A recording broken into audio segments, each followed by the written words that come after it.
Hi everyone, I'm just trying to sort out the angle of the camera because suddenly it seems to be pointing in a very different direction. So bear with me.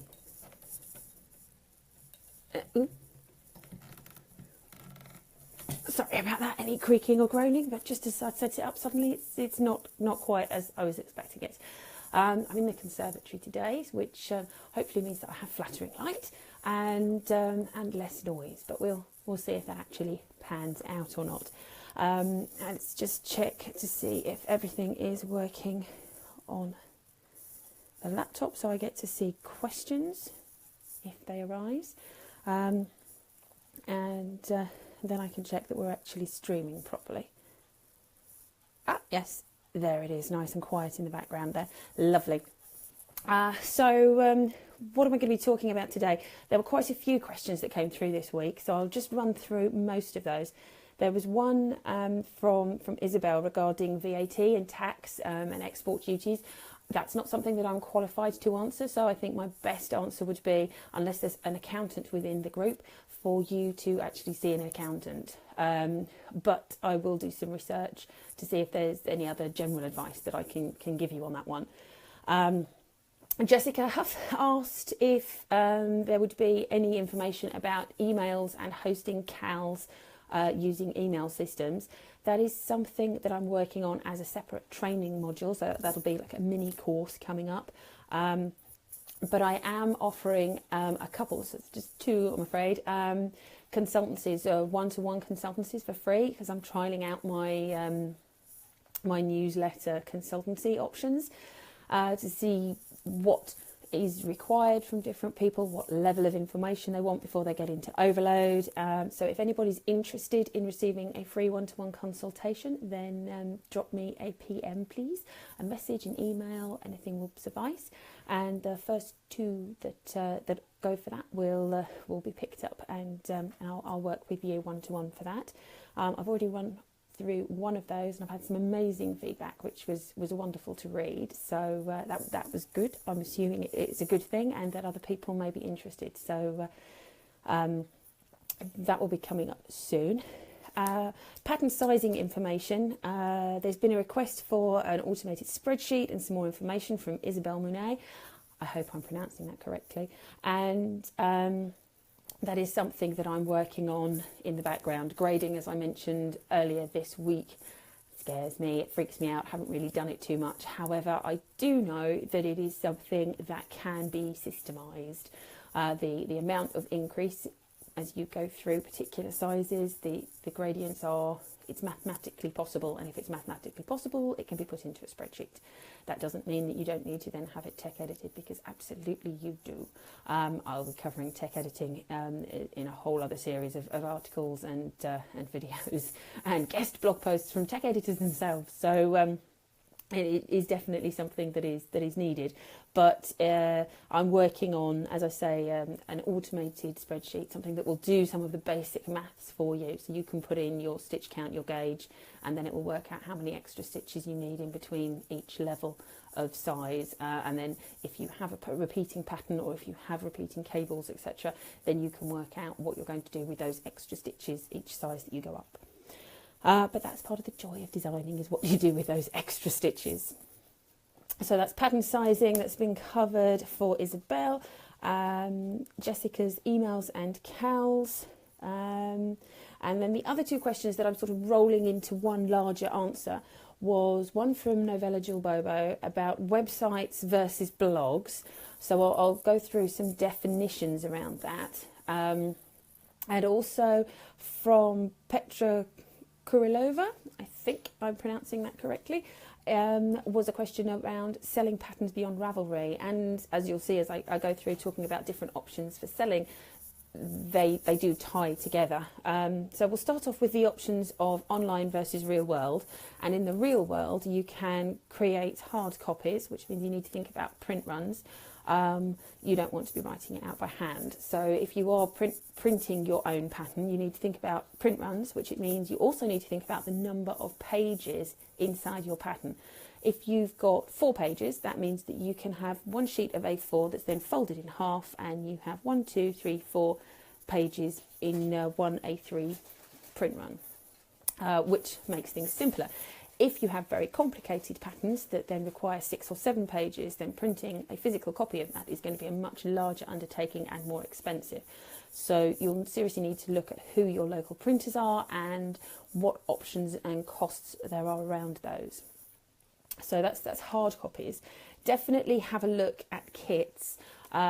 Kits are a great way to increase your return. Rather than just paying for a pattern, you pay for a pattern and some yarn and some extra goodies, and you might be able to get people to give you samples to include for free, which really boosts the value of your kit, which means that you can then mark it up slightly more, which gives you a much better quality product and a higher price point. So definitely look into kits with hard copy prints of the pattern, and all the other bonus things that can go with it. Now, you could look at sourcing a kit yourself, or you could work with your local yarn shop.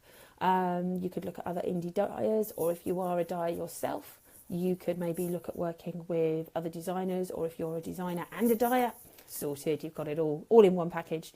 Remember to think about postage, so check out the posting video and the posting blogs that I've got on the website, and seriously consider pre-orders so that you know how much you are creating before you have to jump in the deep end and start making physical things. So if you've got 5 pre-orders, you know you make 5 kits. If you've got 50 pre-orders, you know you make 50 kits.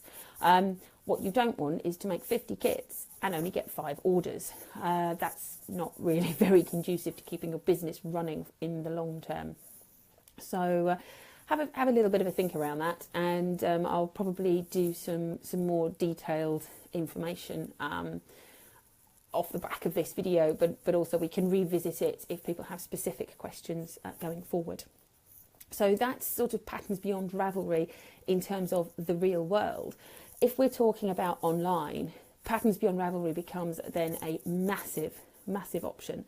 So but to try and keep things simpler, there's basically 3 choices that you need to make. You have selling your products through somebody else's store, so that would be Ravelry or Love Knitting, Love Crochet, Craftsy or Pattern Fish, for example.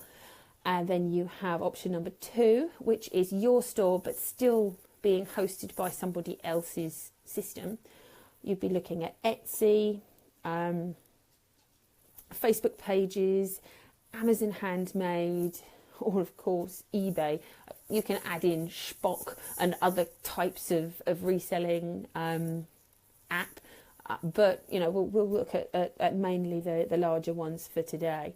And then the final choice is to actually have your own store on your own website, which you can host, which you can sort, and you control significantly more than you do with others. But there's pros and cons for each, and it's always good to be mindful of all the different things. And it may be that you choose not to pick one, but to sort of splatter everything out there and see for yourself which works best for you. So if we start off looking at Ravelry and its equivalents, Pattern Fish, Love Crochet and Love Knitting, they're UK versions, and then there's Craftsy as well. They and Folksy, I think in the UK has just started up, but I think that would go with the Etsy. So many C names. You are being given a large audience by selling your patterns through these sites. However, that also means that you are in a pool with a lot of other designers. So a lot of patterns will come up and be shown and moved out of the way as new patterns come up and get shown and moved out of the way. So yes, you can hit the Hot Right Now page, and that feels amazing, and I'm not going to take anything away from that, because anyone who hits the Hot Right Now is well due the elation and excitement that they will be feeling for having appeared on that page. And it's wonderful. I think I've done it once, maybe twice, and it didn't last very long, but I was there and I was over the moon. I was ecstatic. But because so many people are promoting their work through those portals, it's harder to get seen until you've built a larger following, and then you direct them to Ravelry to buy your products. It does have the added bonus of being able to sell third party through local yarn shops for a discounted price. And Ravelry is a whole enormous great thing that will be dealt with more than in a short live stream. And the same goes for Love Knitting or Love Crochet and Craftsy. They have their own audience, and you are paying fees and sometimes listing fees and definitely sale fees to be given access to that audience. But you're not just you are you amongst thousands of other designers that are out there as well. So you have access to a larger audience, but you are one of many designers. When you are looking at something like Etsy or Amazon or eBay, that is slightly more in your control because you effectively create your own store. There is an audience out there because people do use Amazon and Etsy and eBay to look for things to buy. So they're coming there specifically to look to buy. And I think the majority of the comments that I've seen, people sell more through their Etsy stores than their Ravelry accounts once they've been established on Etsy and got their head around how Etsy works and how to play with Etsy rules. I'll do some more research and put some actual facts and figures behind that in the blog post when I share the follow-up blog post for the live stream. Amazon Handmade is the Amazon version of Etsy, where you can create your own store to sell your handmade products. And eBay, obviously everyone knows what eBay is all about, but in case you don't, you can either sell individual items or you can create a store. But if you create a store, you are then into paying monthly fees over and above. Whilst your listing fees are lower, you do have to pay a monthly fee for actually having a store or a shop front within the eBay platform. So that's mainly the differences. You've got more control. If someone comes to your Etsy store, they look at your patterns. They don't just see your pattern or have to search for a pattern, and then they're more likely to find you on Etsy than they are in Ravelry, is my gut feeling. Simply because there are less designers in such a confined space. And then, of course, you can create your own blog or website. And this is where Novella's question, I think, confused me slightly. Is it worth having a website and a blog? Now, obviously, my background has been in IT. Before I embarked on my yarn journey, my yarn escapade, I worked in IT for a million years. I started out on a help desk on an oil refinery, and I've worked my way through as a programmer, as a developer, as a designer, as a business analyst, as an IT consultant, all sorts of exciting job descriptions. Which means that when somebody says to me a website or a blog, I'm instantly confused because a website is a blog is a website. So I'm sure that there is some kind of differentiation in your mind, but I'm not quite sure what that is at the moment. If you have a blog, say you've got a WordPress blog, that is a website. You may be posting the odd article here and there, but that's still a website. So if you wanted to put a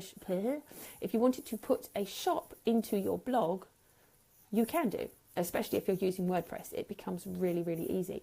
You can either use PayPal buttons and create some individual pages, or you can use something far more complex like WooCommerce, which is right up here in terms of complexity and functionality. You do have to pay for certain elements. Some of it I think is free, the other parts of it are paid, and you can then mix and match with different payment options for people. Sorry, I'm just watching the dog dancing, trying to get out the other door. And you can find there are different options for you to be able to sell through your own website or through your own blog. Just because you have a blog doesn't necessarily mean that you cannot then convert it into a shop. Again, it's more about thinking around the content that you want, how frequently update it, how much control you want, and I'm trying desperately to stop myself going into jargon and saying, well, from an SEO perspective, it's wonderful because you can blog and update your site on a daily basis whilst you've still got your store there, and your SEO is improving because you've got additional content on a regular basis. And I will stop myself, because otherwise I will keep going and keep going and keep going, and then it'll become very tedious and boring. When fundamentally, my answer would be, get your own blog. Get yourself a WordPress account, get yourself set up. They don't have to be extortionately expensive, and you then have control in the same way that we were talking about last week, having a mailing list so that you have control if Facebook changes.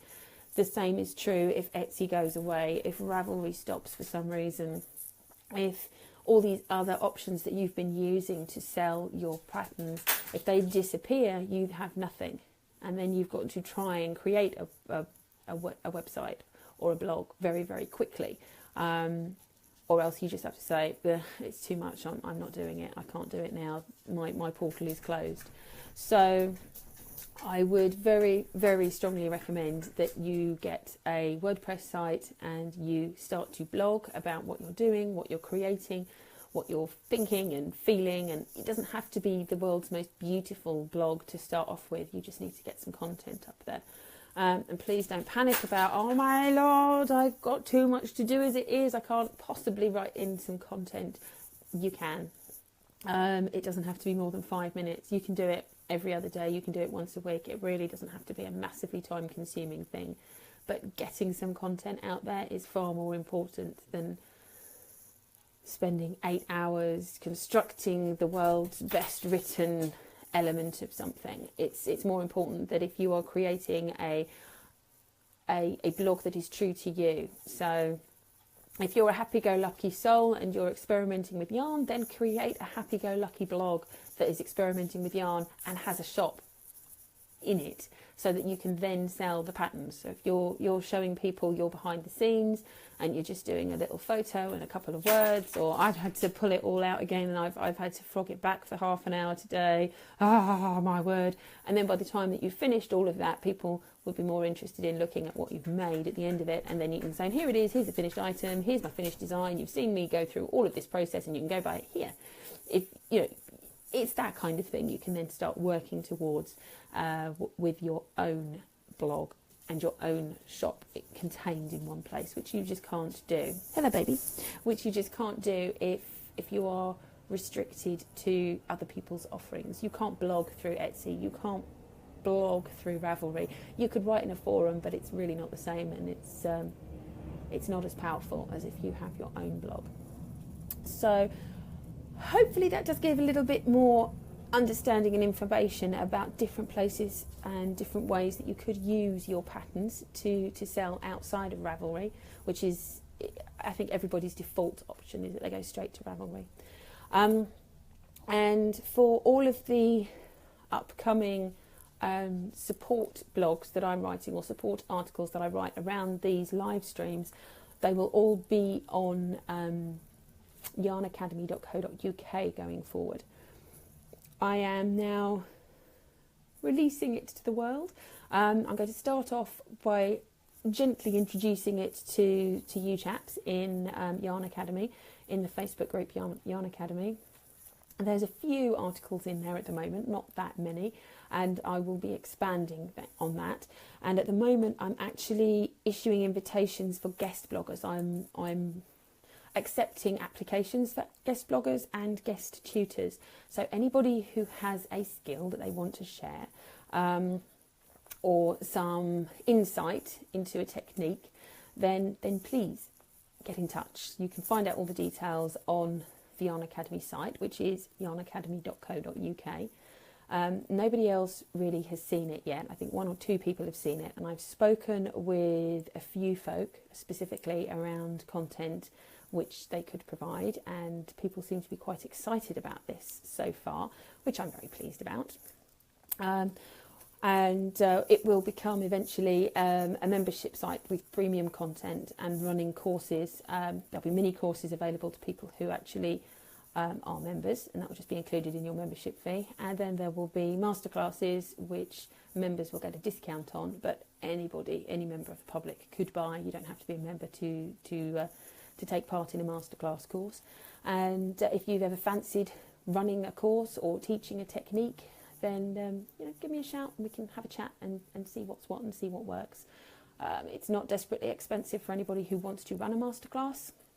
And you get to decide what your fees will be, and there's a very small fee per student that would come to Yarn Academy. Other than that, you get to keep a lot. So the more students you get, the happier you should be, because your profits could be quite significant. But for now, I think I shall stop babbling, and I will wait and see for the comments that come through later on. Bye for now.